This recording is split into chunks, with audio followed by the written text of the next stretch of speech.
अफगानिस्तान के काबुल में बेरमो का बबलू फंस गया है। बेरमो गांधीनगर का रहने वाला बबलू 2 महीने पहले काम करने के लिए काबुल गया था। अफगानिस्तान पर तालिबान के कब्जे के बाद वहां पर बने दहशत के माहौल की वजह से बबलू वतन वापस लौटना चाहता है।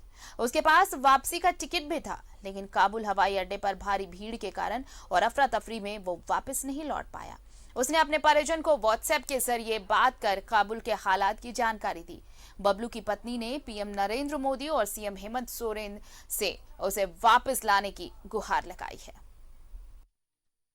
अफगानिस्तान में फिर आया तालिबान। काबुल एयरपोर्ट पर अफरा तफरी का माहौल। कई भारतीय अब भी फंसे हैं अफगानिस्तान में।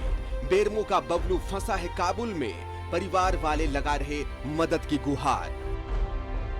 अफगानिस्तान में तालिबान के कब्जे के बाद काबुल में फंसे भारतीय लोगों की जान इस समय मुसीबत में है। हालांकि भारत की केंद्र सरकार वहां फंसे भारतीयों को निकालने के लिए एयरलिफ्ट कर रही है। बावजूद इसके अब भी कई भारतीय मजदूरों को निकाला नहीं जा सका है। झारखंड बेरमो के रहने वाले बबलू भी इस वक्त काबुल में फंसे हैं। डर और खौफ के इस माहौल में बबलू भी वापस भारत आना चाहते हैं, लेकिन काबुल एयरपोर्ट पर भारी अफरा तफरी की वजह से ऐसा मुमकिन नहीं हो पा रहा है।